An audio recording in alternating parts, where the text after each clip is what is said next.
Hello, hello. How are we all doing? How are we doing? Ready to start another stream? Ready to drink some wine to commiserate over time being a thing,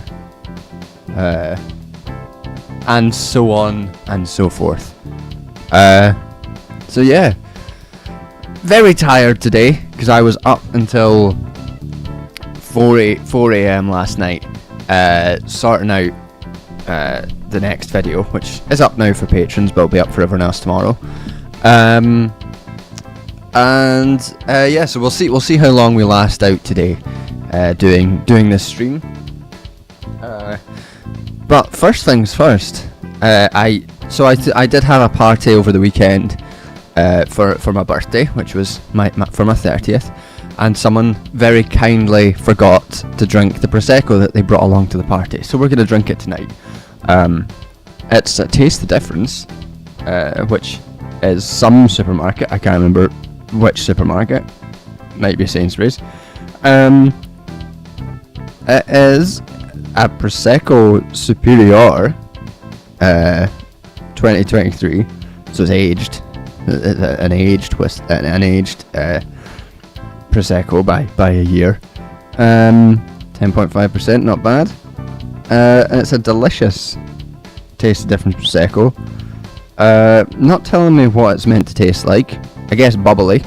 So I don't know if I'll be able to pick up on any of the notes that I normally pick up on at the sort of the standard that you're used to seeing me pick up with, like the note, the wine notes you're used to seeing me pick up on. I might not be able to pick up on them without the prompting, but we'll see.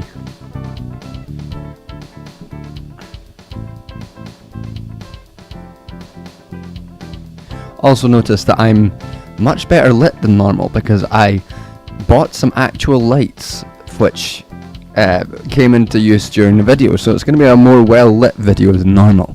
Hopefully going forward we will get lighting and better equipment as time goes on. I've only been doing this 5 years and now just bought lighting. It's a fucking struggle.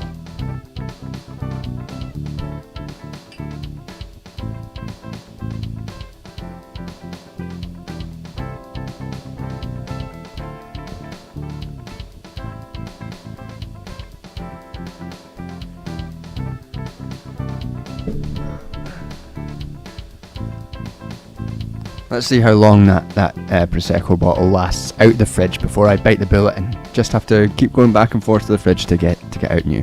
Because nobody likes warm Prosecco, which is, maybe the poshest one of the sort of more up myself things I've said. Nobody likes warm Prosecco. No, it's just not good. Oh yes. Just picking up on hints of fizz, definitely. Fizz within the red wine. Very nice.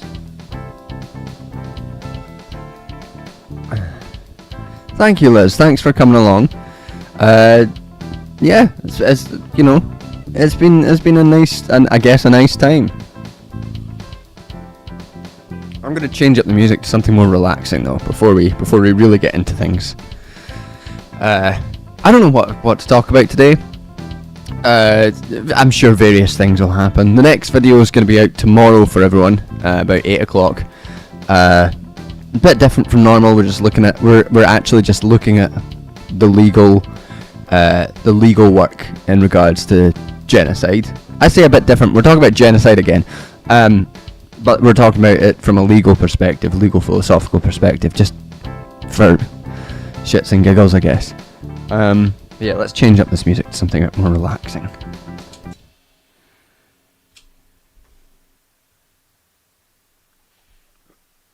Oh, there we go. Thought I'd lost my plectrum, but I hadn't. I hope everyone else as well. Hope everyone's had lovely times. Hope your audition went well, Liz.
Would you guys say that was relaxing? Relaxing enough. Relaxing enough for stream.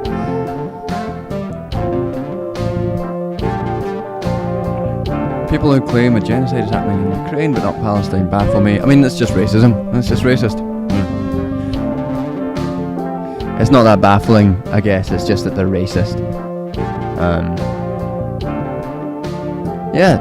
Thanks. So yeah, thanks for coming. We've got some more relaxing tunes going. We've got the Prosecco on the go, and I guess we can now just fire on with the chat.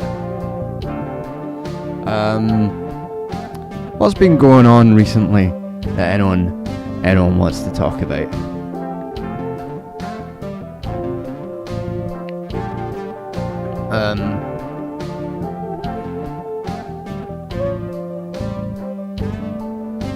You've got a commenter saying, I've dread my 25th birthday a couple of days ago. Is it going to get worse? See, the thing is, I wasn't that worried about turning 30. I'm not really that. I don't actually care that much. I'm more what worries me more is being unemployed. That worries me more than being 30. Being 30 and unemployed is a bit of a double whammy. But I don't really care. I've been accidentally telling folk that I've been 30 for like months beforehand because I forgot how old I was. So I mean, it's fine. This is quite nice Prosecco, I do have to say. Whoever forgot this at my party, thanks. It's nice. I was in Italy a few weeks ago I was in Italy during my actual birthday, but I was there for a wedding, friend's wedding, which was fun. Although my actual birthday was mostly spent travelling, the wedding the next day was quite fun. I did get caught up in the most absurd situation ever on the way back. So I mean, it was the latter half of being in Italy was a bit of a shitstorm. So me and my partner had travelled to Verona for a day trip. The wedding was in Lake Garda, and Verona is quite near. And we travelled to Verona. She has very bad allergies to peanuts and lupin, which is a co-allergen of peanuts, and unfortunately had an anaphylactic reaction to lupin while we were in Verona. So we got the pleasure of having to call an ambulance in Italian, which neither of us speak, and get the ambulance to Verona Hospital, navigate the Italian healthcare system, and in a city that we weren't staying in a country we weren't familiar with.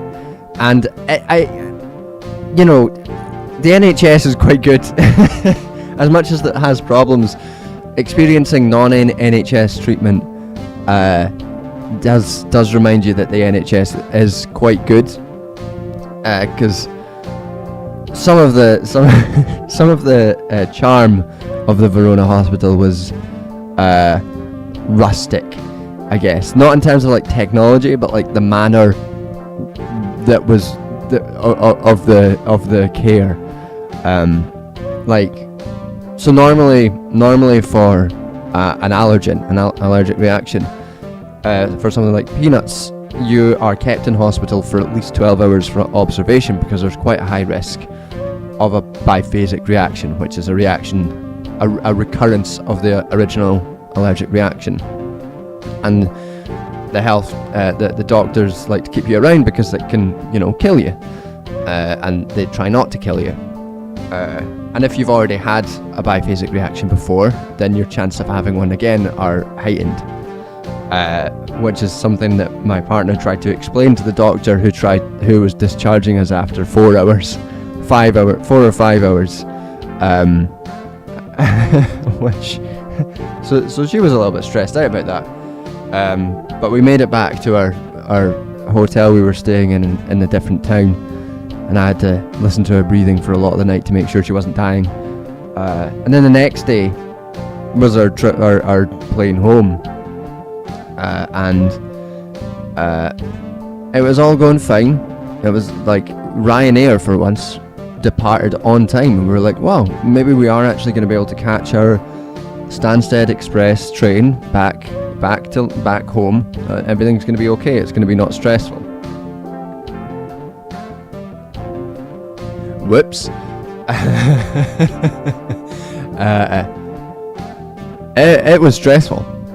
I don't know if anyone saw in the news, or anyone in the UK saw in the news, but last Monday, like the Monday prior to this Monday, there was, or Tuesday or whenever it was, it would have been Tuesday, there was a simultaneous shutdown of all of the electronic passport gates in several UK airports. There was a massive failure, and a bunch of the airports which relied exclusively on this electronic passport control had no ability to let anyone through passport control.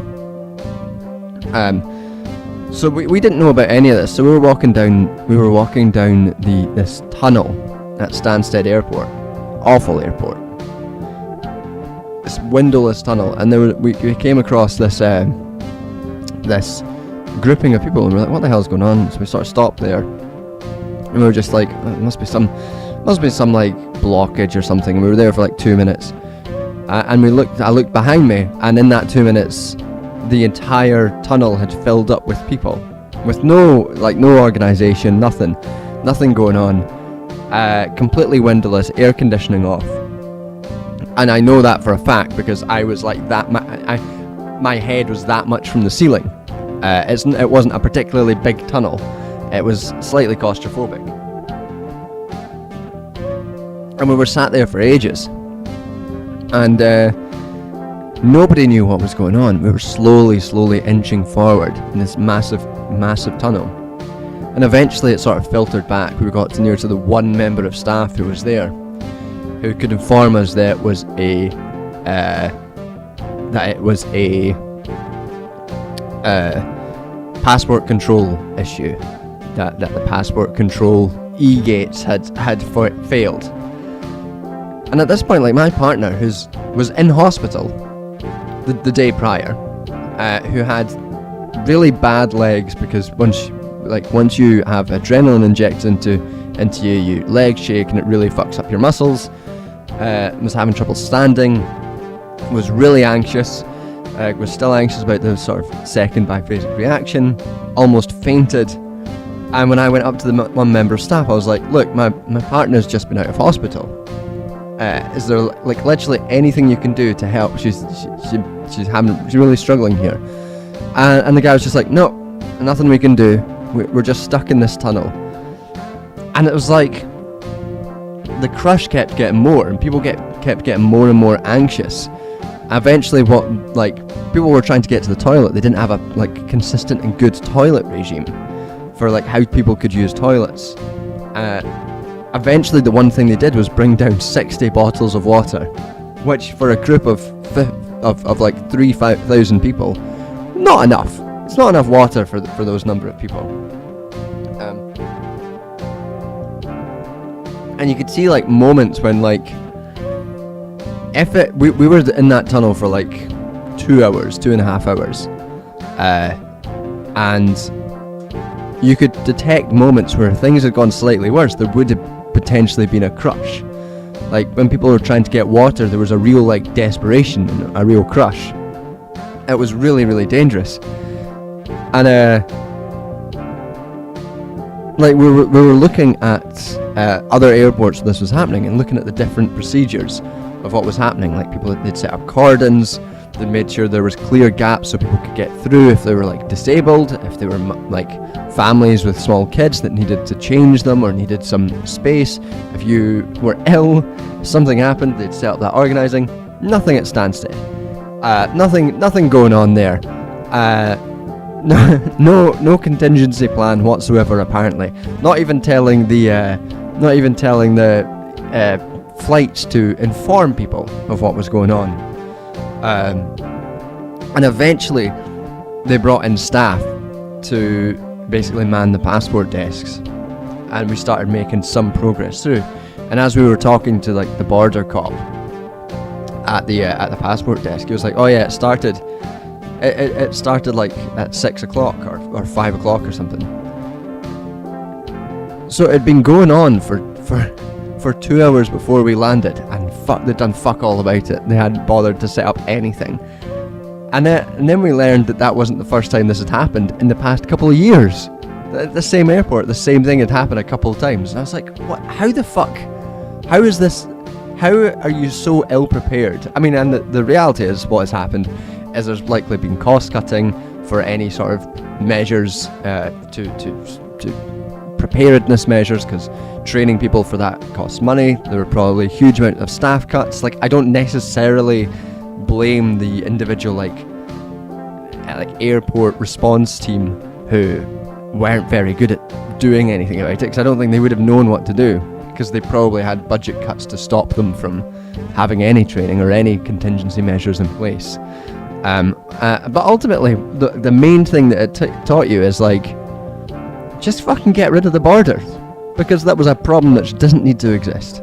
There's no reason that we should have been crammed 3,000 people into an airport. I like the main problem in that instance is not the waiting, but the fact that it was like a mass of people that was like really dangerous, and that didn't need to exist. That's just like a really clear and easy example of how a border creates danger, and like that's a very specific and limited example of it. But yeah, like it was very clear that the border was completely pointless at that point. They could have let everyone out. It would have been safer. It would have been easier. But this absurd border check security meant that they had to put everyone in danger for several hours to deal with a bullshit automated fucking border system. So anyway, the lesson is abolish borders. So yeah, that was my actual birthday. Good times.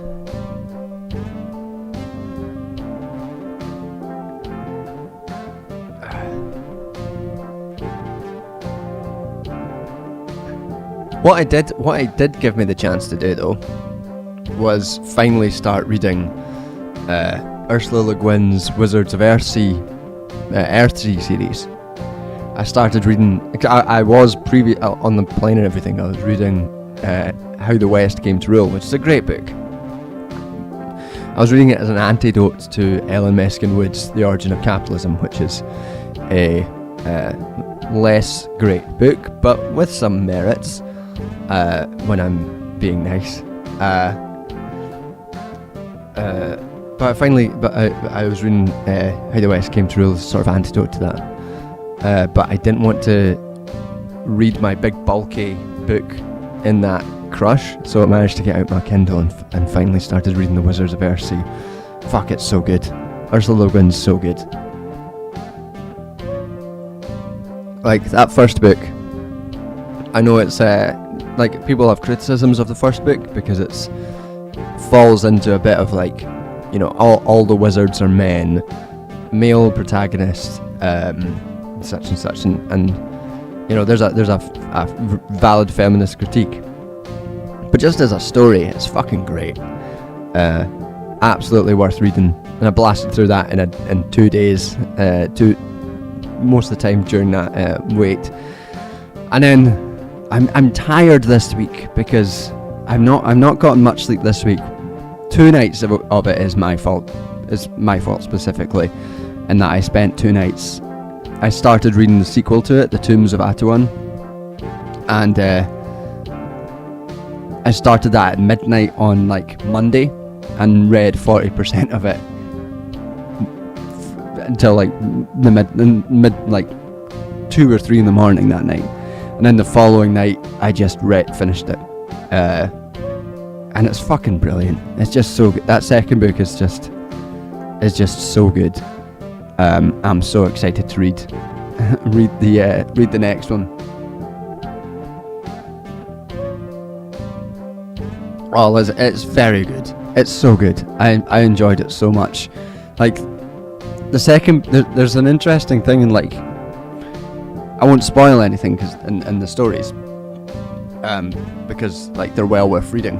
But there's, like, a way in which the like darkness, because the premise of the Tombs of Atuan is that it follows this young woman, this girl who's been inducted into this order that worship the nameless gods, and her domain is these dark caverns and this labyrinth underneath her temple, and in some of those areas she has to keep it dark. And the way that it's described early on, the darkness is always kind of, it's like almost comforting. And then as like it's like she changes as a character, the darkness that surrounds her changes as well, to the point that it gets like just terrifying as a concept. And as you're reading it, it's just like, I was reading this in the middle of the night as well, so I was like, oh, it's dark, and then the darkness around you starts getting like sort of close and far away, and like horribly claustrophobic and really scary in a specific and like unnameable way that is really, really effective in the book. It's just fucking brilliant. What a book. I'm so excited to continue reading the series. You're gonna find, like, if you follow me on my Instagram, that's where I post all of the books that I've read, and that you know, just to keep track. So you'll see the Wizards of Earthsea books just come up more and more as I work my way through them. Slow Panther, what book recs, please? Which kind of books are you looking for? Depends on what you're looking for. If you're looking for fiction books, which is always a phrase I find funny, or if you're looking for more theory books or anything, and I can give you some recs on that. Either way.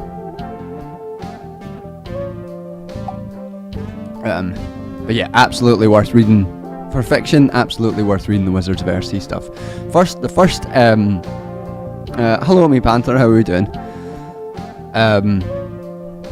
The first Ursula Le Guin book I read was The Dispossessed, which is fantastic as well. That's her science fiction series, not fantasy, and that sort of follows an anarchist society and a mathematician from that anarchist society, and his interaction with different like the twin planets. One's anarchist and one's capitalist, and he sort of interacts with them both, and that's fucking brilliant. And then the second of hers I read was a really short book called The Word for World is Forest, that I did a review for a couple of years ago for Patreon, and that's just great as well. Like a sort of science fiction, like colonialism story that starts from the perspective of a deeply, deeply horrible character, a colonial human character, and is like really good for highlighting the sort of the indigenous connections between the world and nature, and how those are disrupted by colonial. It's just fucking brilliant. Ursula Le Guin's great. She's just great.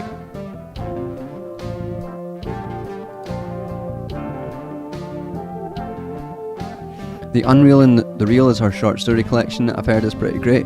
I've not read that. I probably will get to it as well, because she's just great. And the other author I've been reading more of is China Melville. That's he City in the City as well. I read recently. That was brilliant.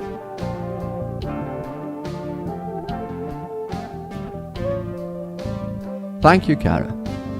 Slow Panther, non-fiction, and then non-fiction and theory.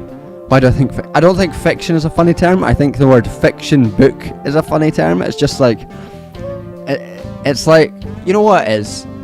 It's like when people say, "Oh, I like fiction books." It's because when people it's because storybooks sounds too childish.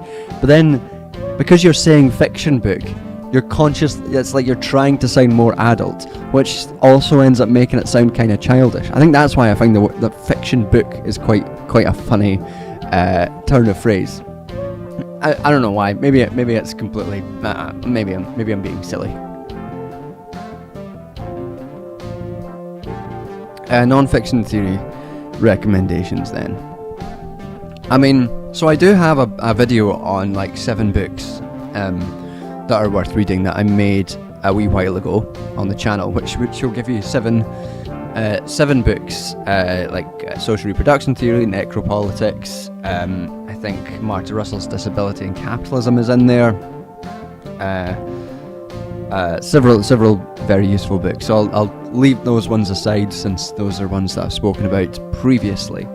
How the West Came to Rule, very good, very much worth reading if you have the chance. This is my second time reading it through though, because the first I don't think I got enough from it the first time, so it's worth reading. It's probably worth reading with people because it can be quite complex and quite technical. But specifically the theoretical work on the role of abstraction in theory in understanding capitalism is really good, where it excels over Ellen Meskin-Wood's The Origin of Capitalism is that understanding of the theory of what capitalism is. Much better. What else have I read recently that was really good?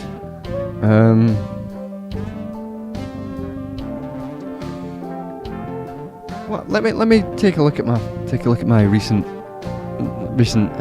read stuff on my Instagram and see what it is. I've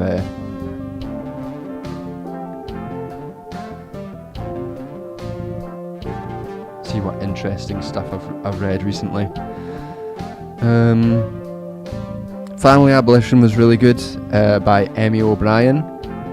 Family Abolition, Capitalism, the Communization or Communizing of Care by M.E. O'Brien. That was really good.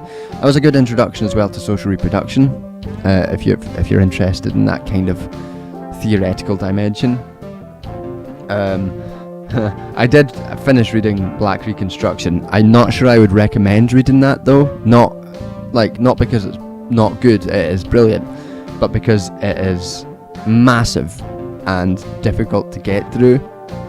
I think if you've got the time, it's worth it, but it is a difficult thing to get through. Oh yeah, this is a good one. David White's Ecocide, Kill the Corporation Before It Kills Us, is really good. That's a really accessible book, which is really good at highlighting the role of the corporation within capitalism and highlighting the relationship that regulation plays within capitalism, which is really good. I met David White a few months ago at a conference, and he was very nice. From Paisley, where my dad's from.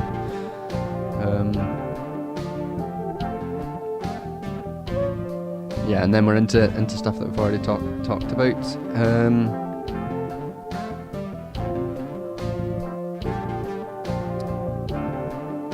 See, the thing is, when I go through the books that I've read, a lot of it is stuff that I've read for videos, and some of the stuff I've read for videos is really bad. Like William McCaskill's Doing Good Better, and then What We Owe the Future. Terrible books, awful stuff.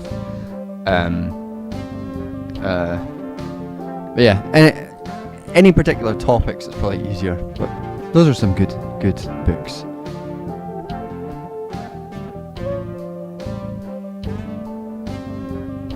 Speaking of sci-fi, what's the likelihood for any Doctor Who talk throughout the stream? Oh yeah, probably quite high. We can talk about that right now if you want.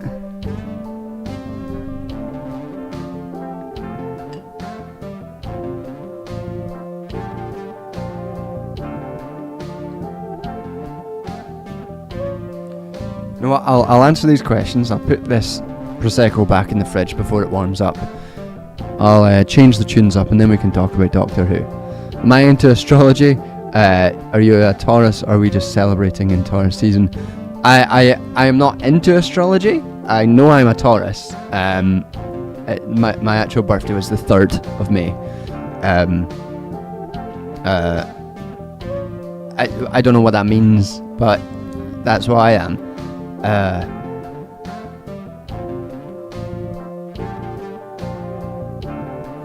Patrick Radden Keefe is an author I'd recommend for non-fiction books. He doesn't write any theory though, but he's a great storyteller. Interesting. Someone who's a really good storyteller who does write some theory, but also writes fiction is China Melville. His history of the October Revolution is really, really good because he's a fiction writer. He knows how to craft a narrative, and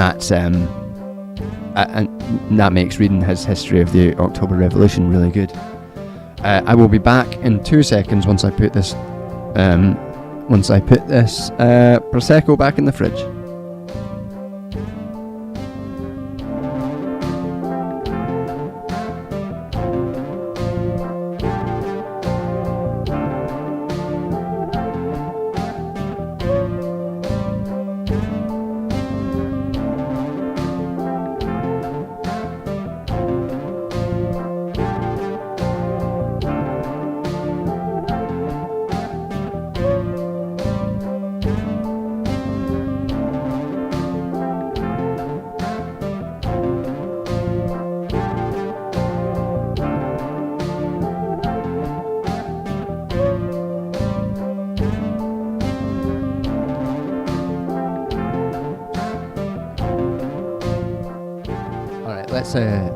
Let's change up the tunes and then we can talk about Doctor Who. Someone deleted a message, I don't know what it means, but I'm sure it was important.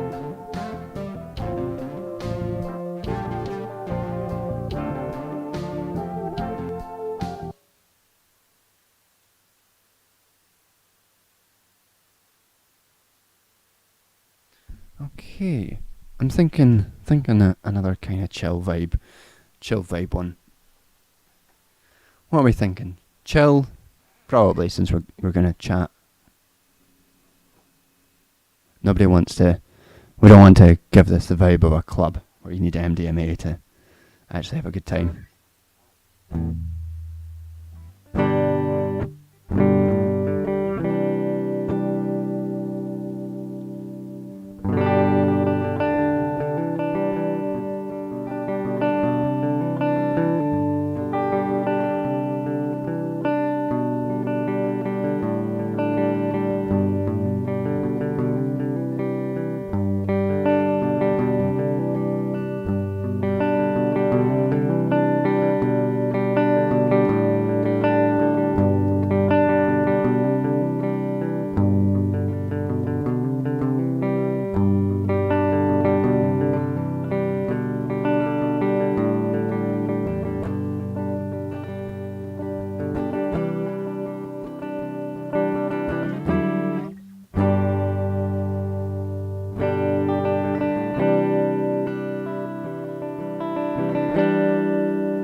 lost track of when this loop started. So I guess we're gonna find out together. You know, we'll see how it turns out.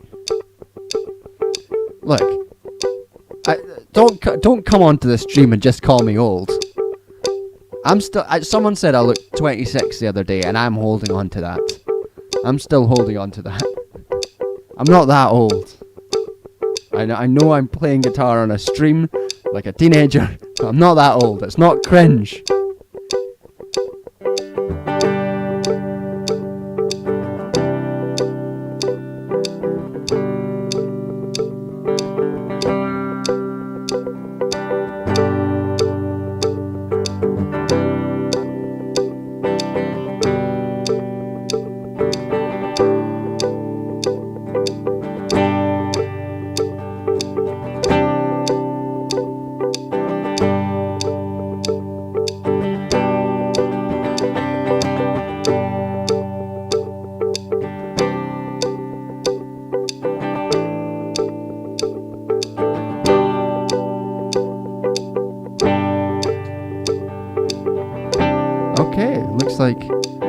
Looks like we actually landed on a decent number of returns.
again.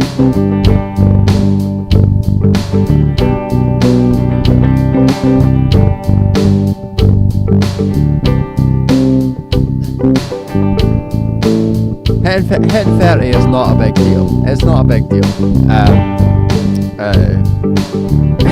It's just don't worry. I'm not feeling bad. I'm just playing into the joke.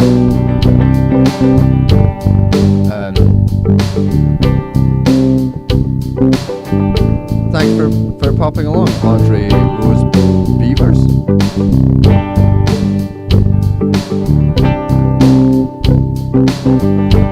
A lot of people are looking young to the HRT. I think it's just because I use sunscreen. I'm not an HRT.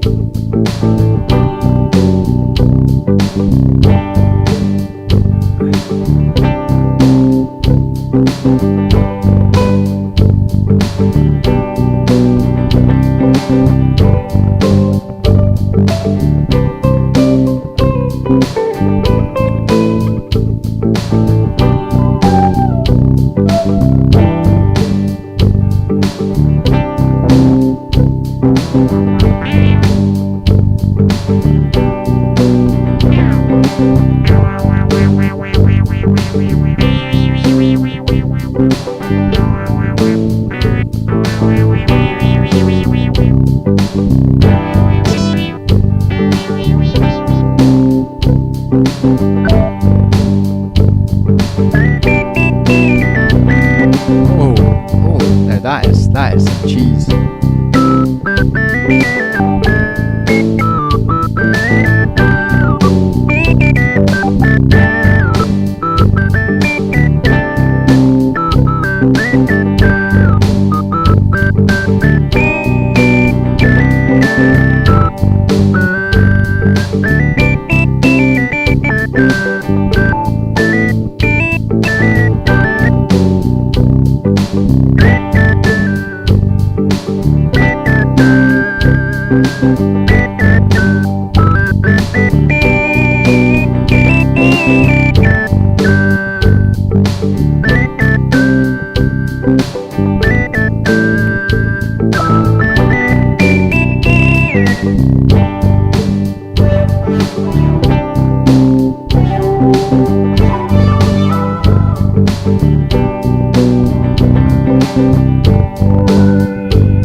There we go.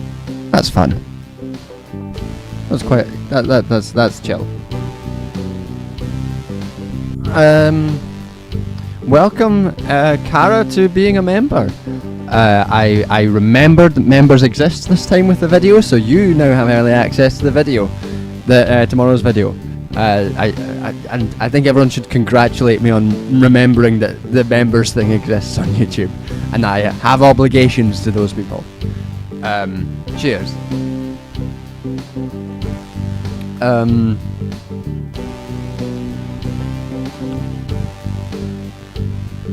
Someone mentioned something to do with never watching Chicken Run again, the same way again, and that's good. That's correct. I did recently learn that there is a whole section in the British Film Institute library on chickens in cinema, and I'm just frankly astounded that I've not been asked to give a talk there yet on this topic. Massive oversight on their part, given I'm probably the foremost academic expert in Chicken Run in the world. But I'm sure they'll reach out at some point.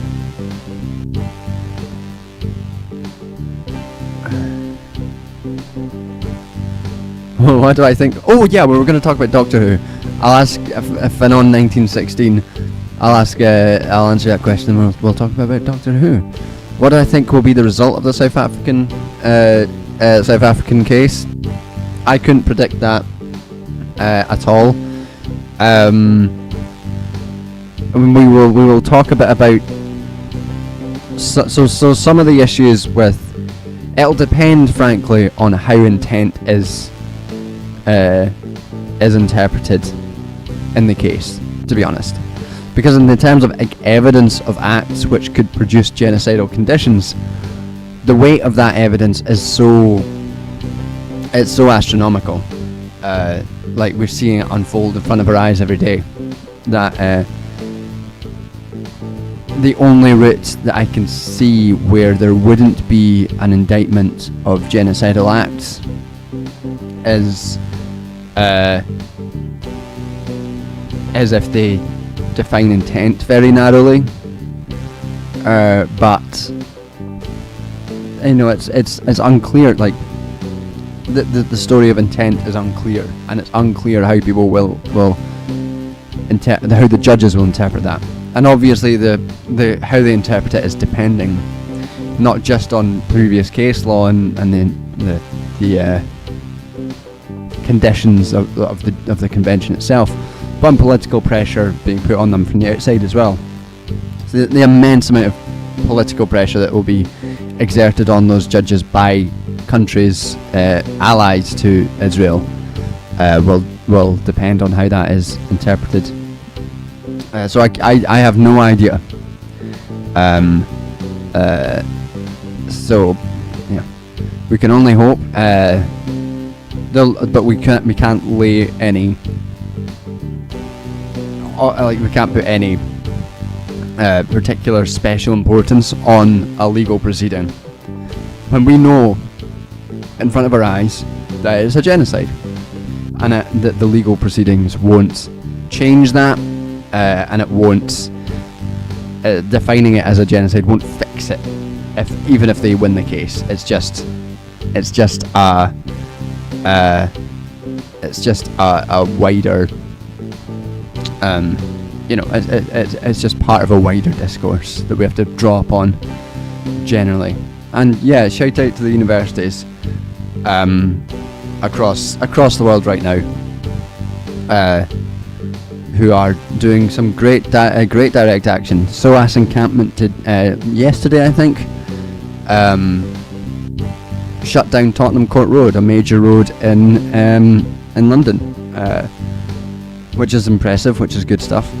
It annoyed me a little bit when Americans were kept saying, why is it just American university students who are doing all this action, like before encampment started in the UK?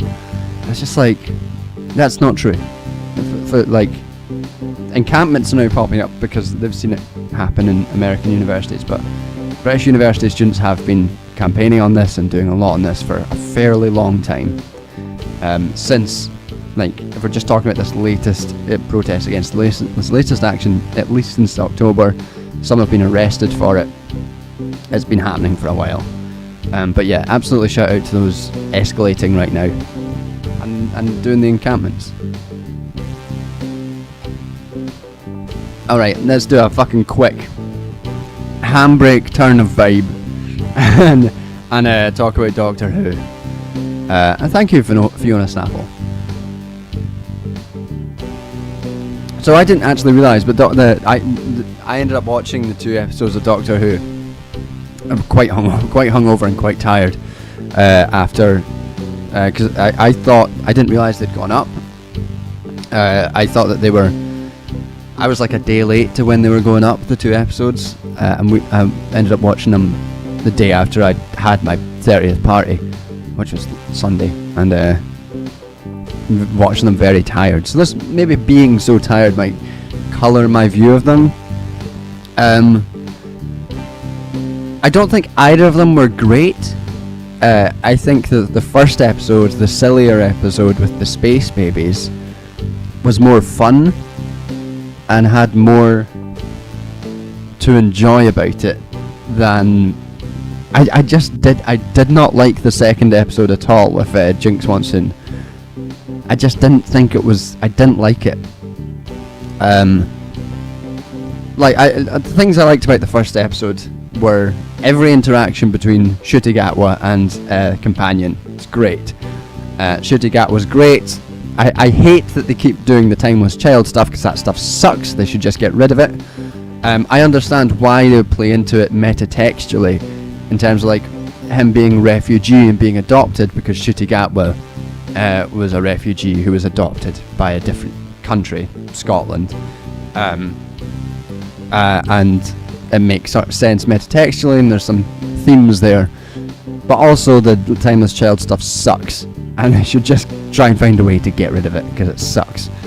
But every interaction between Ncuti Gatwa and the Companion was really good. I liked that Ncuti Gatwa, that his doctor just made himself laugh a lot. That was great stuff. And like, I liked it, that it was silly and it was fun, and it was a well-contained first episode. With there was a good introduction to the Doctor for new children who were starting to enjoy it. The second episode, what is good about the second episode? I thought that the costumes were great. The period costumes were brilliant. I'm already, though, I'm like predisposed to dislike things that play into the mythologizing of the Beatles as like the greatest geniuses who've ever lived, because it just annoys me. So I was already predisposed to be kind of annoyed by that. And there wasn't as much of it as there could have been, which was fucking thankful. And they're like bits and pieces of how the villain were introduced, which I thought were really good, which were quite creepy. But I just didn't think it tied together well as an episode. I found things like I didn't understand what the villain was, why the villain was there, what it actually was, and what the motivation, like I would understand it on the level of, oh, this is a monster that eats music, whatever. but being like describing it as like the essence of music, I was like, yeah, kind of that's a strange thing. It's the essence of music, but wants to eat music. Like what? I was just confused by what that was and what the motivation was and what it was like, what was doing thematically. And I find the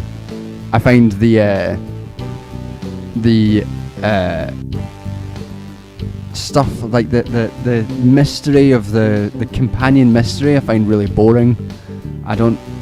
It's not played out well. Someone said, I saw some people say that this was originally supposed to be from later in the season, and for some reason they jumped it up, and that would make more sense because the way that they just like dumped a bunch of like mystery stuff with it was just strange, and it was boring, and I didn't like it. I think that she's better as a companion of just being a person. It doesn't have to be like some special magical thing. She's just a person. I think that's more fun.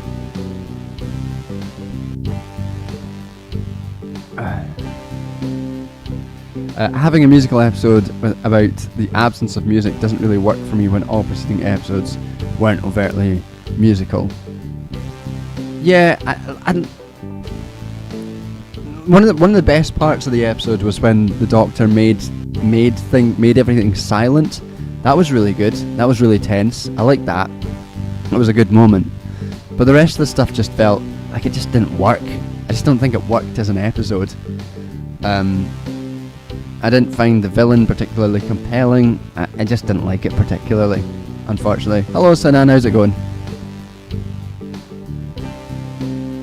We're just doing some, we're just talking about the last episode of Doctor Who, the latest episodes of Doctor Who. You know what, it felt like a Christmas episode, the second one, the musical one. And that's not complimentary. It felt like a Christmas episode of Doctor Who. Like there wasn't enough space to do the things that were enjoyable in the first episode, which is the interactions between the companion and the Doctor, because there was so much plotting about, having to do plots, so you didn't get time to like sit with the characters, which was annoying.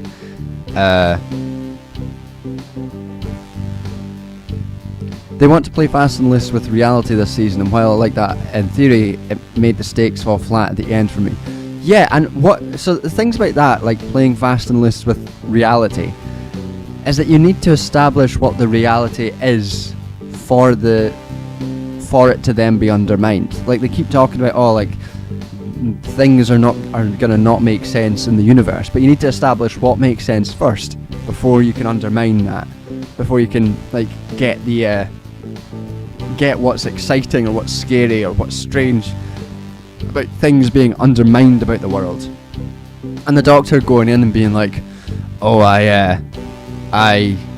never fought anything like this before, and you like it doesn't really work because you don't know what he's usually fighting. If he's usually just fighting an alien that can do a thing or whatever, compared to this like god thing that deconstructs the world, it's hard to understand what the difference is between those things, and I don't think that worked. You've just been managing democracy and hell divers. I have no idea what that is, and I'm off the back of my most successful video of all time. Oh hell yeah, we'd love to see that. Well, glad to see that.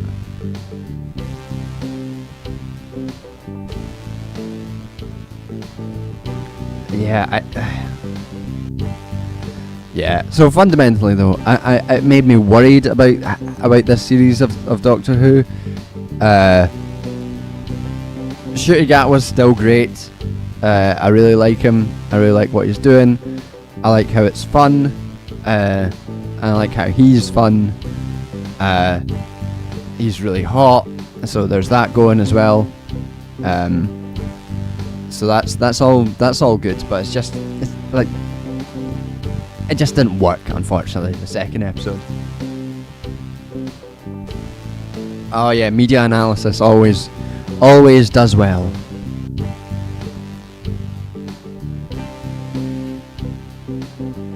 Yeah. And the stuff about the way that the sort of overall mystery was shoved into your face, like the various times in which, or the overall mystery of like the one who waits and that stuff was thrown in, and I was like screamed at the screen, was like, it's a bit much. It's like, I remember things like from earlier Doctor Who series, things like Bad Wolf and Torchwood, they were like mentioned once or twice, or usually just once in an episode up until that point, and it sort of ramped up. And that was fine. Like, the formula got a bit stale after a while, but the way it was like, it was screamed at the screen several times during this episode is it doesn't feel fun when you have that mystery sort of shouted at you. It's not quite as fun as it being like a slow build up of something. It doesn't feel quite as tight. Yeah. Hopefully it's just a shaky start, and things will improve as it goes on. Fewer mentions of the Timeless Child, because that sucks. More establishing about what the world's actually like before they try and undermine it. And yeah, just more time for the companion and the Doctor to actually get to know each other. What I did find quite funny was, apparently, so Cilla Black is featured in the episode, and apparently the actress who played Cilla Black had filmed so many scenes like for the episode, and they ended up on the cutting room floor, which I find very funny because Cilla Black sucks. Cilla Black always sucked. It's baffling to me that she was so famous. Yeah, that was funny. Oh yeah, and the musical number at the end. Did not like the musical number at the end. I thought the song was bad, and I don't know what the musical number was. What like they were like, oh, everything ends with a twist. And then the twist just the musical number? I'm not sure what the music. Well, I don't know what that was. I don't know what that was saying. I was like, oh, it ends with a twist, but I don't know what the twist was, except just the dance. And then it wasn't. Yeah, I didn't like that at all either. I thought that sucked.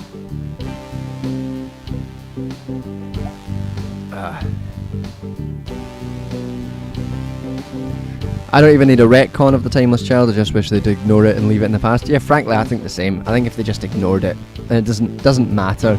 Just forget it. No one's gonna watch the fucking Chris Chibnall era anyway because it's bad. Just ignore it. It's fine. Just leave the Doctor as being a normal Time Lord. It works much better. What do I think of Christopher Eccleston?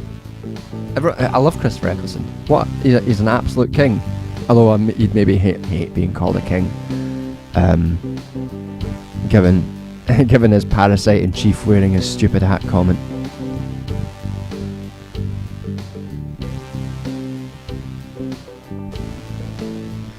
Alright. Let's get another tune on the go. And then I'll get some more champagne for me. Not champagne, Prosecco. I got a row when I was at the wedding, an Italian wedding, the other week, because I went up to the bar. It was a free bar, thank God. And I asked for one of their champagnes, and the bartender was like, "Oh, it's not champagne. It's Italian. It's just as good." And I was like, "Mate, I have no idea. I am one of the least discerning people you're gonna find."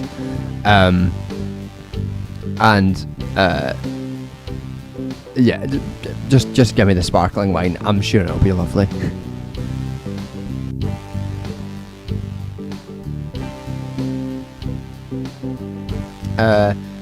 I just watched Inside Number 9 before Doctor Who, and the musical numbers almost felt like it was in the wrong series. Yeah. I mean, I just don't. I find it's I see what I thought. I thought when they were doing a musical episode, I thought like the villain would be like that classic thing of the like Buffy the Vampire Slayer thing where the villain makes the characters sing, which is predictable but fun.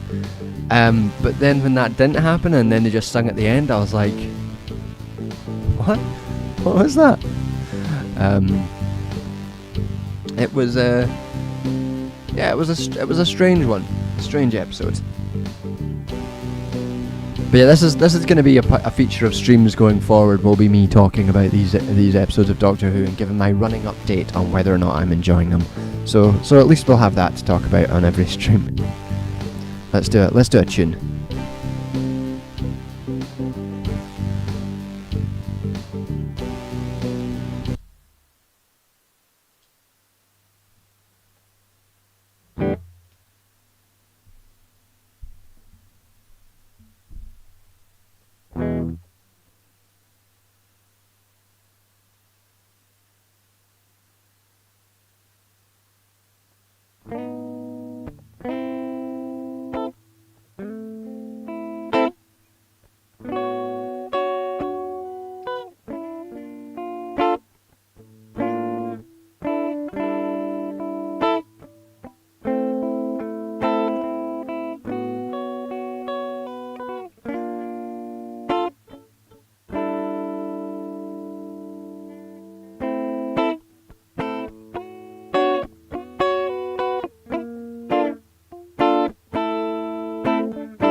Sorry, I didn't like that. Didn't like how that was turning out. We're gonna try something else.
See, this is okay, but it's not something I can chat to. So we are gonna make something different, because this is just gonna start grating. It's quite fun, but it's not something that's gonna stay on for very long. Hello, Tinfoil. How we doing?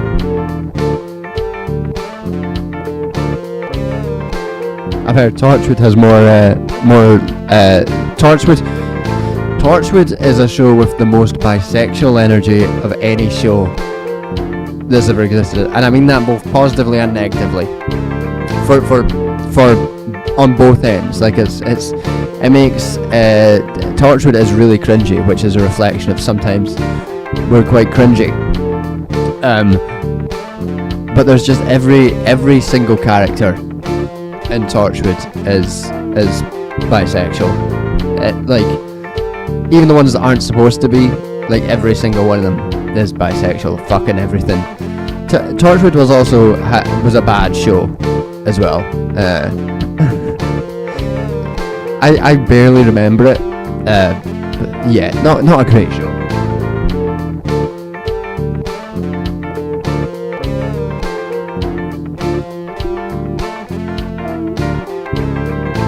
Yeah, let's turn this into something different, because this won't do for chat.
Yeah, we've got something. I'm sorry you've had a bad month, Innocent Fugitive. I hope things improve.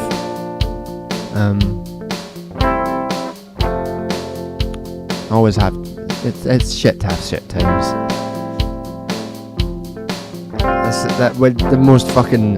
The peril of wisdom for you there, folks. It's shit to have shit times. Straight from the mouth. That's why y'all come here, for that fucking wisdom. I hope you don't have a shit time in future.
realised this is an Arcade Fire rip-off.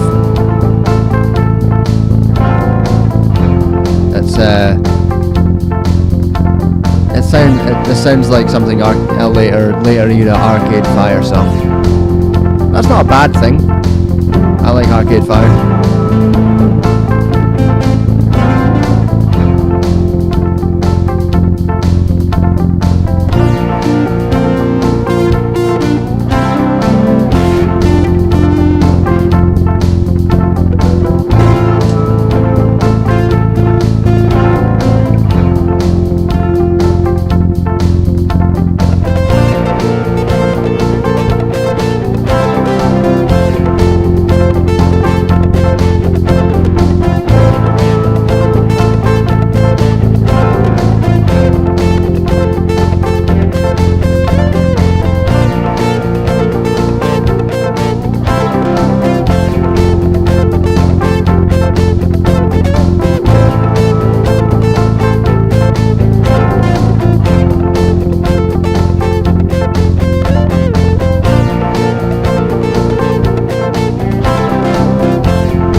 Alright, I'll leave you with this song for a sec while I go fill up my glass.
I like this Arcade Fire ripoff. It's fun. All right. What's everyone wanting to talk about? We've done Doctor Who. We've done fiction books. We've done spoken a bit about the next video. My approach to music and riffs is surprising but internally consistent. I appreciate that. I always worry that I'm getting a bit boring. If I had more time, I'd spend more time like learning new scales and progressions and stuff, so I could make it more interesting. One thing that I was thinking of doing was buying like a little pad to try and do some more sort of variance in terms of what we can actually create on stream in terms of music. But we'll see how that goes. My mum asked me what I wanted to get for my birthday. I didn't have an answer, but I might ask her to get some sort of stream equipment. How am I finding 30? It's fine for you. I mean, to be honest, there's not much difference.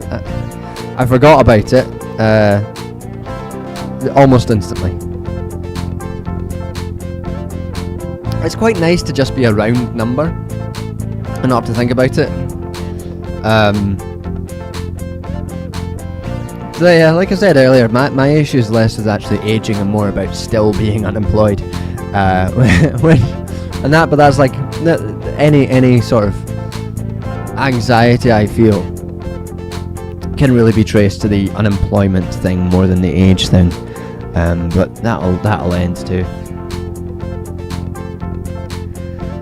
Warhammer minis, that's a good present because they are expensive as fuck. I might end up getting gardening gloves from mine. Which, you know, nothing says aging like getting gardening gloves for your birthday.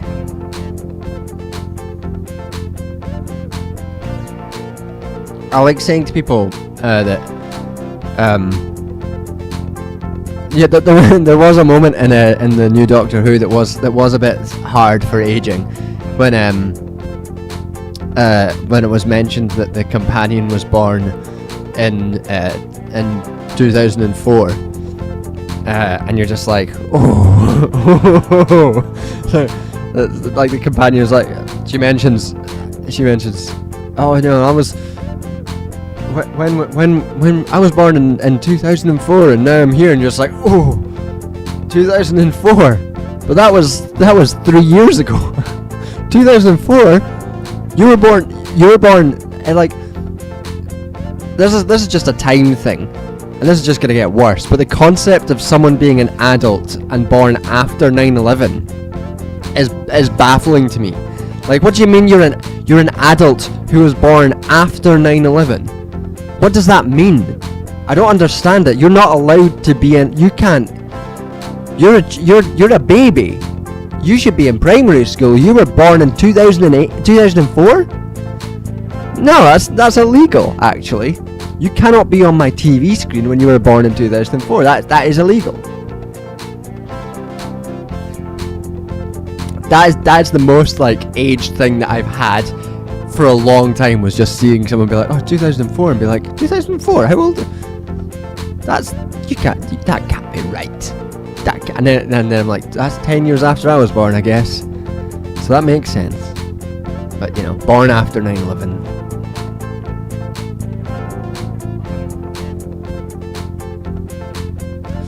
Any other people on YouTube whose videos you really enjoy? I mean, there are a number of YouTubers who do great stuff. I don't have time these days to actually spend much time watching YouTube videos, which is unfortunate, because I should watch more. But you know, I like Kalen Conrad stuff. I like Little Hoots. I like you know, FD Signifier's great. Love FD. There's lots of people who are doing great stuff. Unfortunately, I just don't watch enough YouTube videos because since it became my job to do it, I get less sort of, it feels like homework to do it, and the things I watch on YouTube these days is almost exclusively D&D streams and Lord of the Rings lore videos, which help me get to sleep. Because nothing helps you get to sleep more than listening to a guy say, today on Nerd of the Rings, we're going to talk about Etherion, son of Alethion, third great uncle of the one and only Elrond, and his incredible story going through the forests of Eleroch on the Year of the Trees 1347. One of the most important Lord of the Rings moments in the in the whole Imperium, and you're just like, oh yes, that's it. Yeah, lol, get me to sleep. Tell me about Alethion, son of a. Oh. It's great. I love that stuff. Is like, I have trouble falling asleep normally because I just get too in my head. Not with worry, just like with things. Just like, oh, I'm trying to fall asleep, and then there's like all the things that are around. Not worrying things. It's like, oh, I get caught thinking about, I don't know, a video I saw of like a donkey carrying a goat in its mouth earlier, and I'll think about that, and I'll keep thinking about it, and I'll think, and then I can't sleep because I'm busy thinking about the donkey that's got a goat in its mouth. Has anyone seen that video? First of all, because it's I've never seen anything like it. The donkey is carrying a whole goat in its mouth, and it lets the goat go, and the goat just walks off. But but having like a nerd of the rings explainer of year of the trees 13447 and the history of these elves called with all their names that sound exactly the same, just it's like that's how you sleep. That's how you sleep.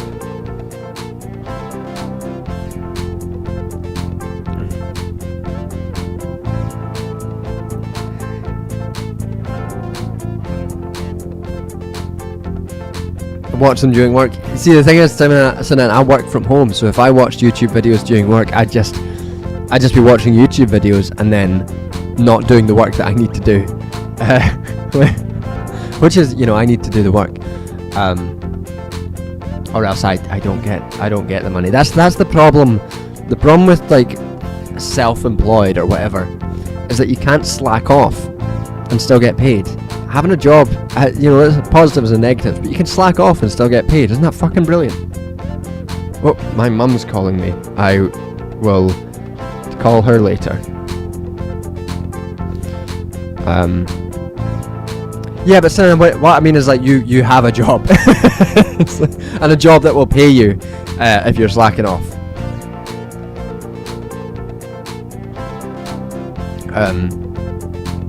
Whereas I like, unfortunately I can't. I wish I could.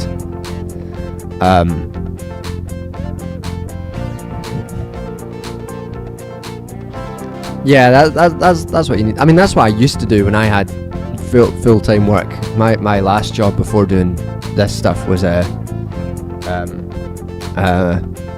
second. Let me text my mum back so she doesn't worry about being able to not get me on the phone. Hold on 1 second. Imagine someone's put on screen hold while John texts his mum.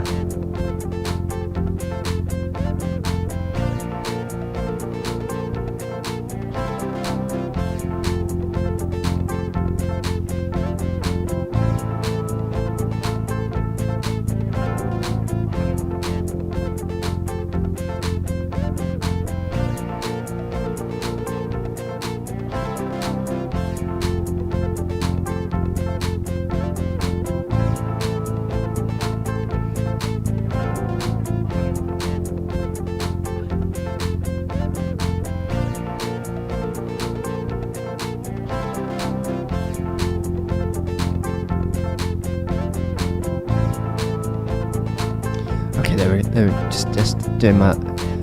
Am I doing my little streaming gear? Literally, I was trying to figure out how do I tell her that I can't call tonight because I'm drinking prosecco on stream in a way that she'll understand. And I'm just saying I'm on stream. She's just gonna have to pretend to understand what that means. She barely understands what that means.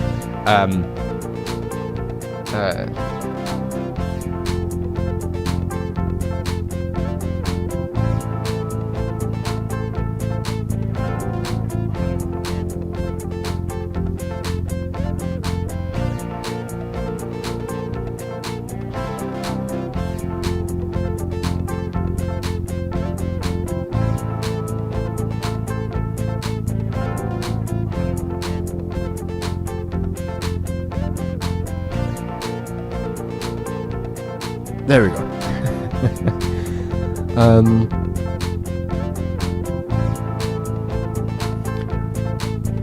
Someone said good morning. Good morning to Cranky Cranksky. I assume you're in somewhere like Australia, New Zealand. In which case, we're having prosecco, so you might as well join us. Yeah, sorry, I'm at the virtual pub with my online friends.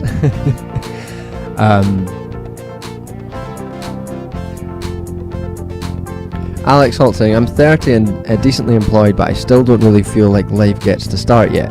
Not sure being employed helps with the feeling as much as you might like. World's not great for people our age. See, I think that's the thing. I didn't get it as bad this year, but during lockdowns, when I started, when I had a birthday, I think what got me was the feeling that life hadn't, like that I wasn't a proper person. Life hadn't started yet. but underage. Sorry. I'm not encouraging underagers to drink. don't report me to the newspapers. Yeah, I used to worry. I'd worry about like life not getting actually started yet, and like having friends who'd be able to, and it's like part of having disposable income, to be honest. Like people who were able to go on holidays and like have pets and things like that. That felt like their lives had actually started. Whereas like I was still, especially during COVID when I was still living with my parents, and I was like, you know, it feels like life hasn't started yet. I didn't get that as much this year, probably because I'm a slightly more secure position than I was previously. I'm in a flat, and I've got, you know, my flatmate's got a cat that I can pretend is mine, and acknowledge how much he loves me. The cat, that is, and that helps. But yeah, that's definitely a feeling that I have had previously, that feeling that life hasn't started yet, which is would be a weird feeling, a bad feeling to have at 30. It also, like, what held me back from feeling bad about things like that, and I know that these are all not real concerns. These are all just anxieties that are built up and projected onto you. But I remember my brother moved back from living and working in East Asia, doing like teaching, moved back to Scotland when he was 30 and started doing teacher training, and that's really when he started on the path he is, and he's happy enough as he is now.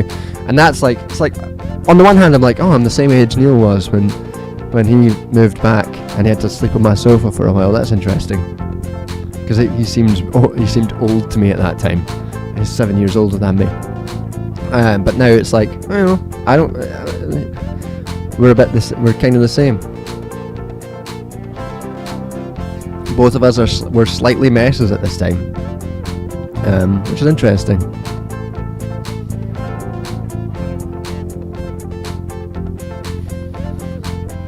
A pint of means of production, yeah. Wouldn't we all like a pint of means of production?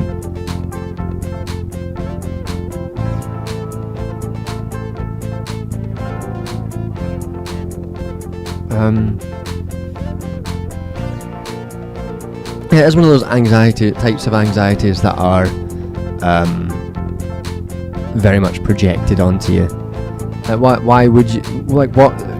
Our culture has become obsessed with age because it becomes obsessed with potential and investing in the future. And if you've not achieved potential yet through financial security and all this shit, and then you become disposable on the social pile. And these aren't real. They're not real anxieties in the sense that they're things that you should actually worry about. They're sort of projected onto you, which sucks still, but you know, it's good to remember that it's all fucking bullshit.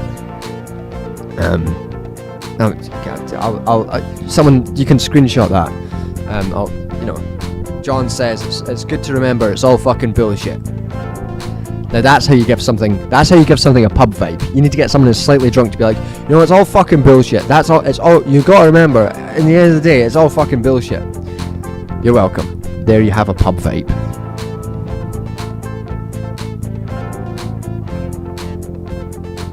If it makes you feel any better, the greatest Ottoman architect only started being an architect at 60. Sure, but then you also think Marx started writing his work at like 26. That was his first publication.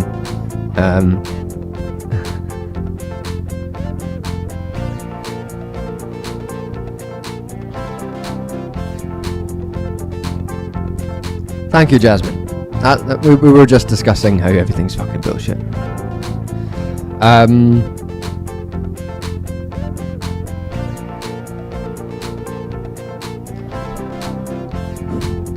What are we wanting to chat about?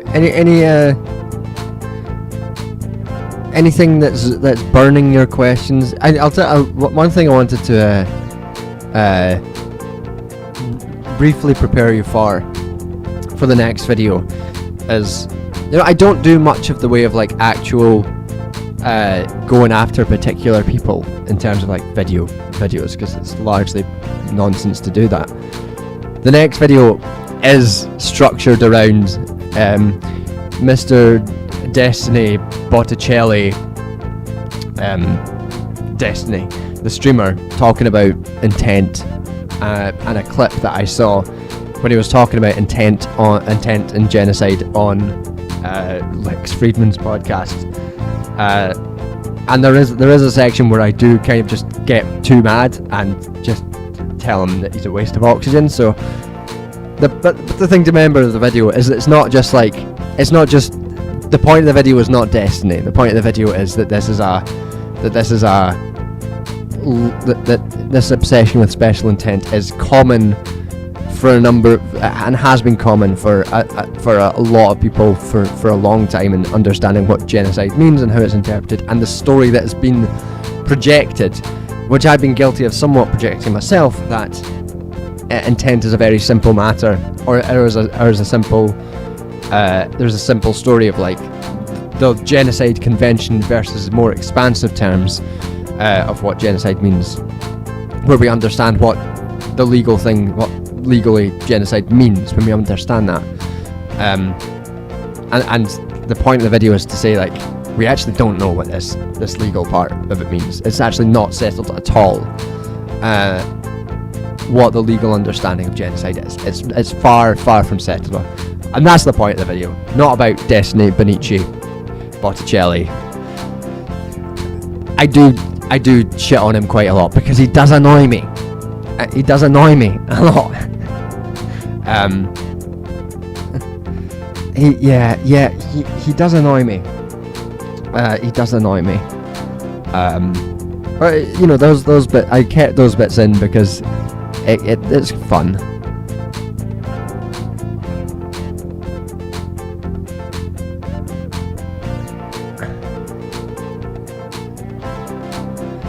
He is extremely slimy, and I fundamentally don't understand how his platform is so big, and why he gets invited to do things like debate, like, not like, I know Benny Morris, the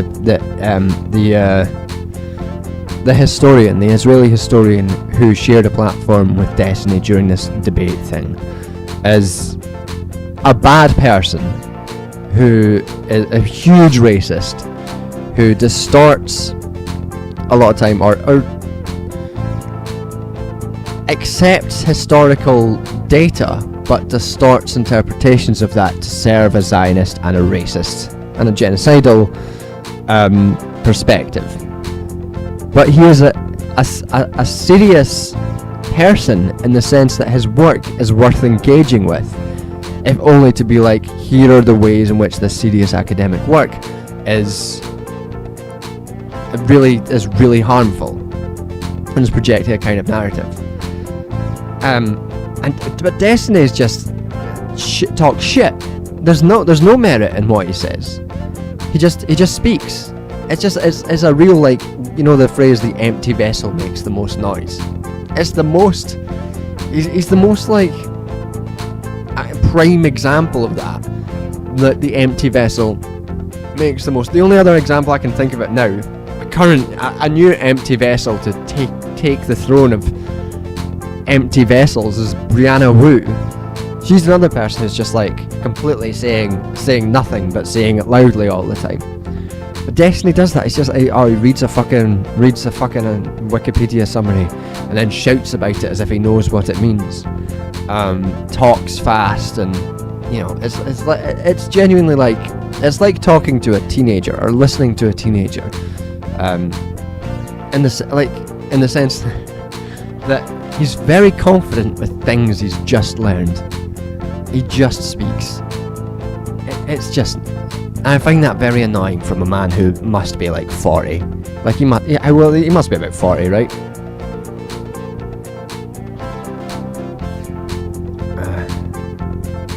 Yeah, well, fuck that guy. So that's why the thumbnail does have a picture of me and Destiny, because I want people to watch the video, and that gets people invested. That sort of shit. But just to be clear, it's not actually about Destiny. That's not the important part. The important part isn't shitting on him. It's elucidating a wider understanding of the legal philosophical concepts of genocide, and elucidating why the narrative is so simplified, and the purpose of simplifying the narrative about special intent. Many teenagers are more well informed in Destiny. I realised that as I was saying it. But it is, Will tomorrow's video be a premiere? Yeah, it'll be a premiere. I'll premiere at 8 o'clock. Yeah.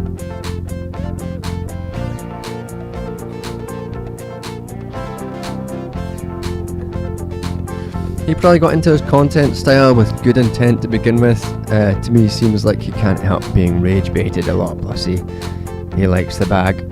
I mean, I don't know. In terms of his Palestinian stuff, he just seems racist. I don't think there's much more complicated about the way he talks about Palestine. He's just fucking racist.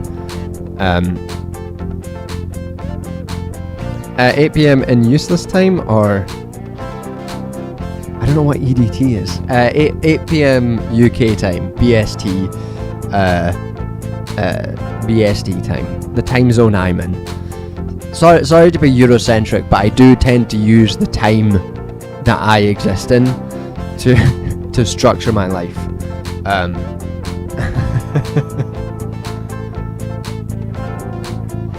Picture of me and Destiny kissing. I have standards. How dare you?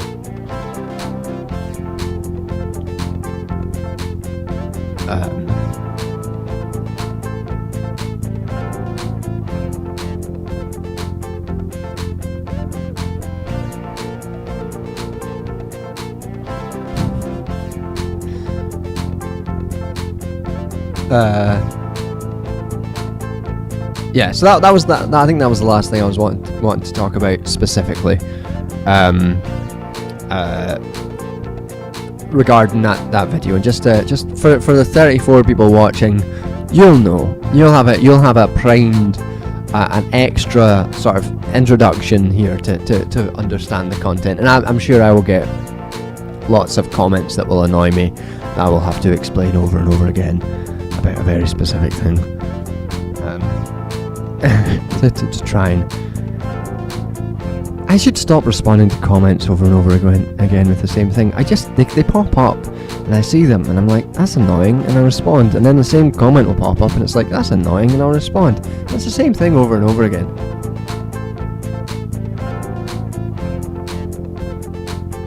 Something that didn't make it into the video.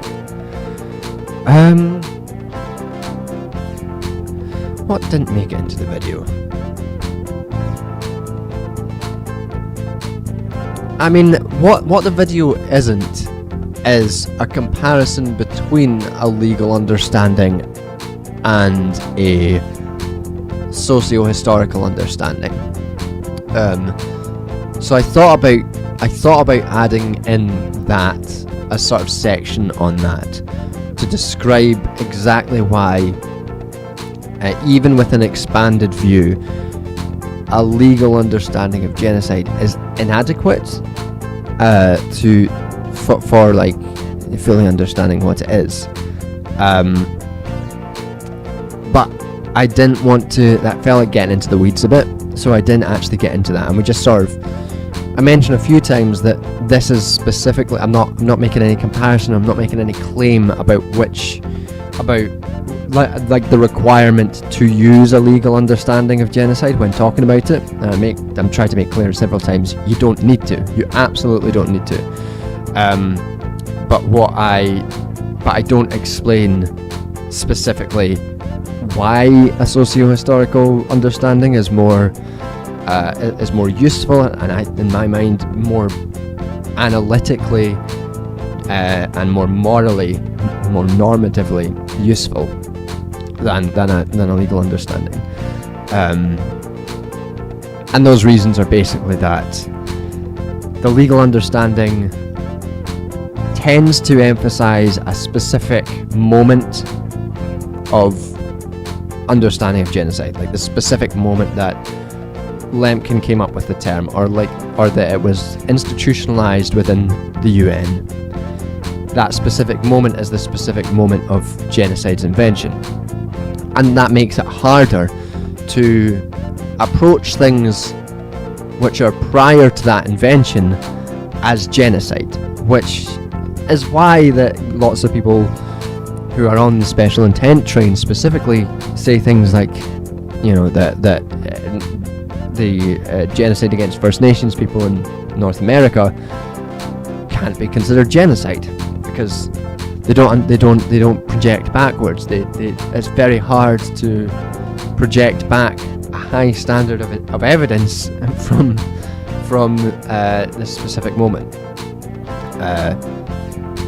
So, you know, a more attuned, more careful understanding that takes into account the wide historicity and the wider context of what genocide means, as well as the wider work of Raphael Lemkin in understanding it, is a much more rich concept in a sense, theoretically rich. I don't mean that in that it's good, that genocide is good. Don't put in the papers that I think genocide is good. Don't do that. My t-shirt which says I don't think genocide is good is getting people asking a lot of questions about that are already answered by my t-shirt. But theoretically, it's more theoretically rich to engage in a wider understanding, and it allows you to do things like talk about ecocide, like the last video. Like a legal understanding of genocide, you kind of have a harder time talking about ecocide as a feature of genocide, and as a distinct concept, because it all gets sort of filtered within this framework. Whereas this wider concept is much more useful in my view.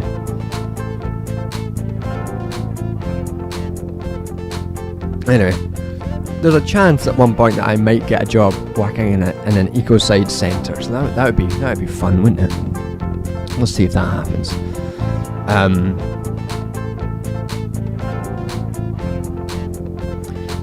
Phrases like, quote, boost engagement, make me want to retch in late stage capitalism. Okay, we're all in the algorithmic panopticon. We're all just trying to be engaged with, aren't we?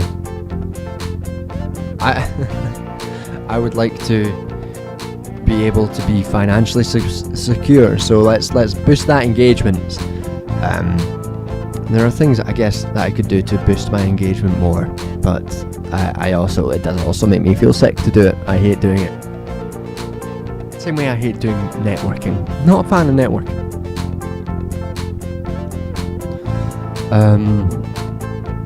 Any other Americans here? Oh, are the Americans coming?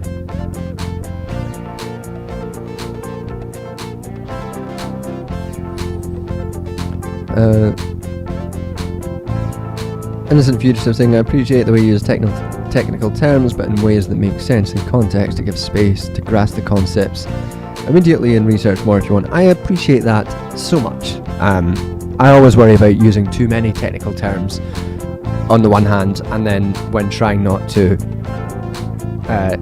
first of all, I worry about patronising the audience if I don't use technical terms, because I think a lot of people, you see this a lot with people who talk about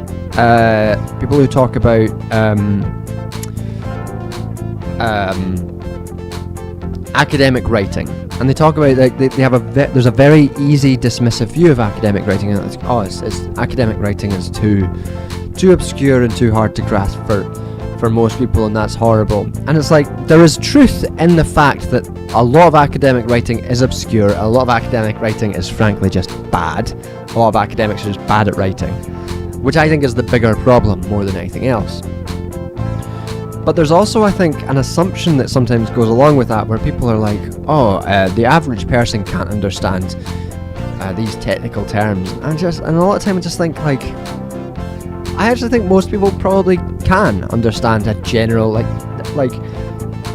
a general sociology paper. I think most people can probably grasp the main points that are produced in that paper. Maybe there's like technical issues which they can't, which is like, you know, part of what is what research in that context often is not a public-facing research project, but a technical paper to other technical experts. And that, again, is also fine in a lot of contexts. But a lot of people can't grasp the basic points of academic writing, and I find it often gets like weirdly sort of flagellating. Of people will be like, oh, the average person can't this word has 4 syllables. The average person can't understand that. It's like, yeah, most average people are smart. They're smart enough to understand a fucking paper. They must, like, there is a certain like patronizing way that some people talk about the ability of the average person, the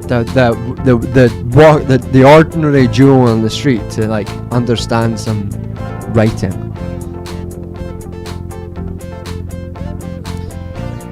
Again, though, a lot of academics are just shit at writing and bad at communicating their points. But I think that they would be bad at communicating their points even if they weren't writing in an academic way.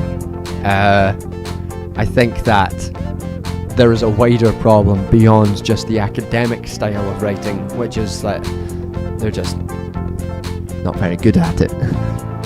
Communicating is hard, and communicating ideas, complicated ideas, is hard. It's not an easy thing to take complex theoretical and technical things and communicate them in a way that is understandable even to other experts. Like I got back a paper for review recently where both the reviewers had missed the central point that I was making, and the problem with that is that, like, it's not their fault. It's that I didn't communicate what my central contribution was. I didn't do that well enough. That was my fault, and the fact that they missed that is very useful for me for clarifying that in future, to make sure that I make very clear what the central point is. And that's like a good example of like how you can sometimes do bad writing. And that is bad writing on my part to not effectively communicate what I'm saying.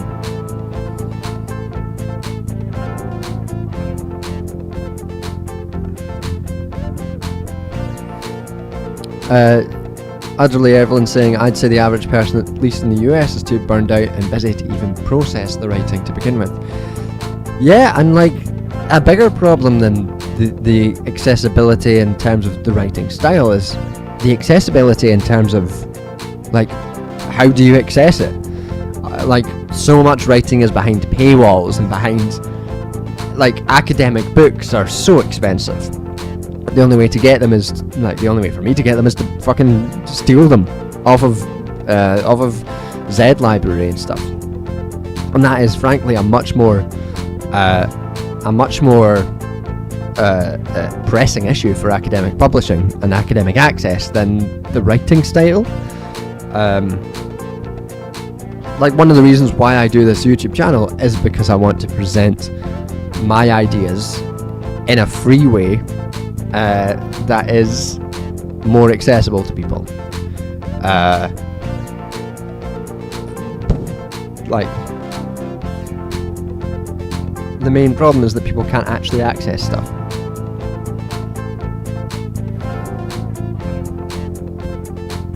Yep, Sci-Hub is great. Sci-Hub is wonderful. Z Library also good, and LibGen also good.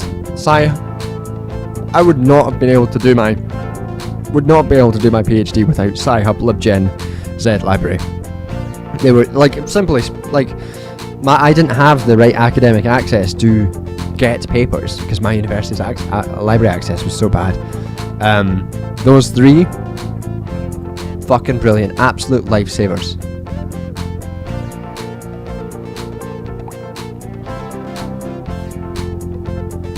In what ways does the way I'd write regularly differ from the way you'd write for a video? I mean, first of all, the way I'd write for a video is what I would consider the way I write regularly, because it is the most frequent writing I do. I write videos far more frequently than I write academic papers. I think the difference is, the major difference is, for an academic paper there are kind of two things that you need to do. Those are: prove what you're saying is original and worth publication, whether that is empirical data that is worth presenting, original empirical data, or a theoretical innovation. You don't need to do that for YouTube. YouTube, you can do a lot of explainer videos. So the video tomorrow, that's not original research. That is an explanation of a concept. I think the videos I'm most proud of and the ones that I'm pleased with are ones where I do develop original concepts. But that's less of an essential aspect of writing for a video compared to writing academically. And the second part is, when you're writing academically, the thing that is sometimes most important, which might be part of why academic writing is so hard and so hard to parse, is that you're just trying to stop people from being able to criticize you. You're basically writing in a way that leaves you from being open to critique, and that means that you have to be somewhat vague in some aspects, or else the more solid your claim, the more obvious the critique against it is. So vagary does actually help, and that doesn't mean just like you're not saying specifically what you mean, but say you're saying, rather than saying, for example, that, to take an example from the paper that I'm revising right now, rather than saying human rights is an effective way, or human rights is an effective way to build collective action to challenge the fundamental social relations upon which neoliberal capitalism can exist and upon which accumulation can exist. Rather than saying that, what you would say in an academic paper is, much of the evidence and evidence presented and literature reviewed indicates that in some circumstances there may be potential for human rights to be used to generate specific forms of action which may contribute to movement building and allow for the potential of challenging underlying social relations and perhaps challenging the base upon which neoliberal accumulation can occur. And you can see the qualifications that exist all around that sort of statement.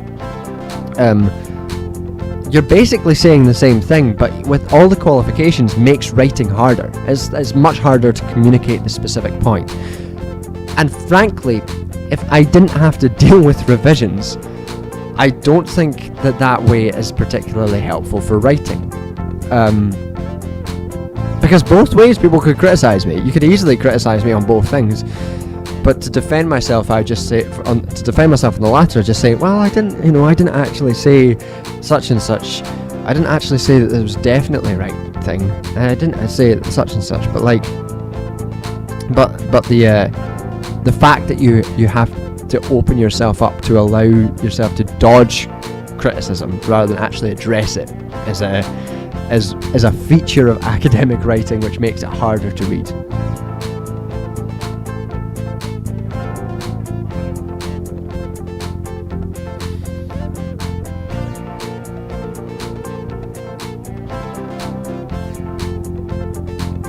And the journalists don't help with sensationalizing misunderstanding. Yeah.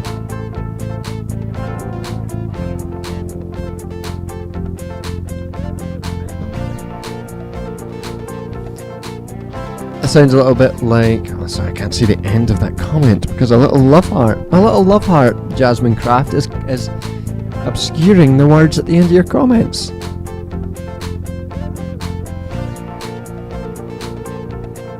That's not helping. A little bit coding, but in English. Is that what you're saying? Coding, possibly. I can't read what that's saying, unfortunately. But yeah, that's probably the biggest difference in terms of writing for both audiences. And then there's it's a little bit like coding, but in English. Potentially, I've never coded in my life. The other sort of difference in writing for a journal is just I am more able to use technical terms and assume that people know what they mean, which isn't always true. Like, for example, a lot of the revisions that I am currently doing, I'm going to have to explain what I mean by hegemony more clearly in the paper, because I don't think the reviewers fully understand what hegemony means, and I think they are conflating hegemonic with dominant, which it's not really right. It's part of what it is, like, for something to be hegemonic, to be dominant, but it's not the full meaning of the term when something's hegemonic. And I think I'm gonna have to explain that more, because even like you can go in assuming people know technical terms, and again, as an issue of audiences, this is the paper that I've written is a paper for a human rights journal, not a Marxist journal specifically, or a historical materialist journal, which means that certain terms which are on the sort of Marxist end of analysis are not quite understood properly, and like it's quite obviously some of the work, most of the criticisms are done about the human rights stuff. Most of the revisions are about the human rights stuff, and not about the more Marxist stuff, which probably indicates that the people reviewing it are more human rights authors than Marxist authors, which makes sense given the paper it's in, the journal it's in. But that's like, these are issues of audiences and who you're talking to and about and things like that. Yeah. Alright, so what we do, I'm gonna make one more tune, and we're gonna see if anyone has any more questions. Fire them in the chat, and if there's anything that we can answer after that one more tune, then we'll answer it, and if there's not, we'll draw it to a close. But before we do anything else, let's make a new tune. I'm gonna stick with this kind of more relaxed vibe, because it's what I'm feeling.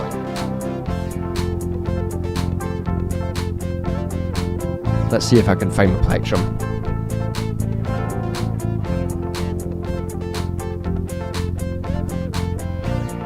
Found it.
That's good. That has like the vibe of a closing song, doesn't it? Sanan's question was whether I've watched the Fallout show. I did watch the Fallout show. I've never played the Fallout games, but I enjoyed the Fallout show. Take of that what you will. I thought it was fun. I thought it was silly. I thought it was interesting. Yeah, it was a good show all round, I'd say. Thumbs up from John on the Fallout show. Boy oi oi oi music, yeah.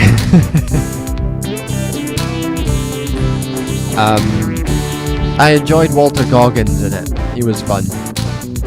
He's fun in everything though, isn't he?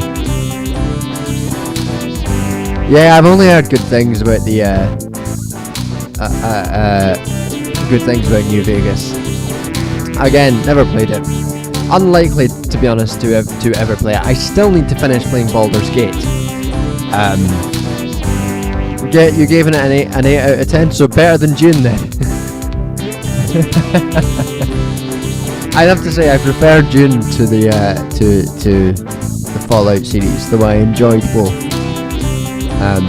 I am really looking forward to going to see Mad Max when that comes out. When I can, Furiosa. I've heard good things about it so far, and Mad Max Fury Road was also fantastic. Watch me play New Vegas role-playing as Keir Starmer, where I change the things that need changing. Yeah.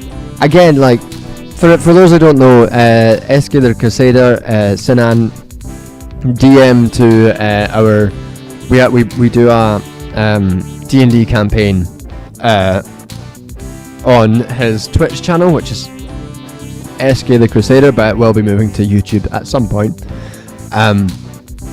And I think about the Labour Party very little, except when I play this D&D campaign where he named a title of like the head of a city as a Keir Starmer, and we had to assassinate. Well, we didn't have to, but we did choose to assassinate the Keir Starmer in D&D. But so every other Thursday that I'm not streaming here, we'll be playing D&D. The Adventures of Team... Yeah, our party is called Team Normal. Right now we have gotten... my character has just picked up something that is analogous to the One Ring. And I'm sure things will be getting very, very normal with that as things go on. But yeah, with that, I think it's probably time to draw the stream to a close. Legally distinct. The Keir Starmer is legally distinct from the real Keir Starmer. This is a D&D game, Minecraft D&D game, completely distinct. Nothing can be construed as a threat. Very different things. It's spelt differently as well, I think. Very different. But yeah, with that, I think we'll start drawing the stream to a close. Thanks for joining me, everyone. A very oh yeah, we also have a Danny DeVito mushroom. That's right. We found a mushroom from the Feywild. So it's Danny DeVito, and he's my best friend apart from Barbecue, who's also my best friend. He's great. A wee drunk mushroom is basically Frank Reynolds from Always Sunny. It's great.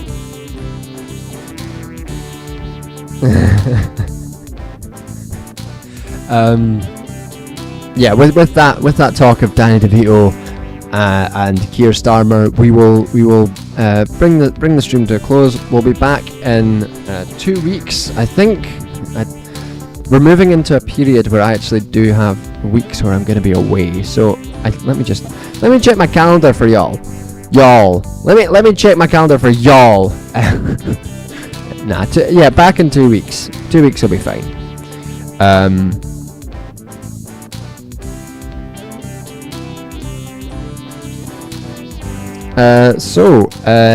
With that, we'll draw it to a close. Thanks for coming along, and I'll leave you as ever with this new track playing for a bit in the background. Thanks for coming. Cheers.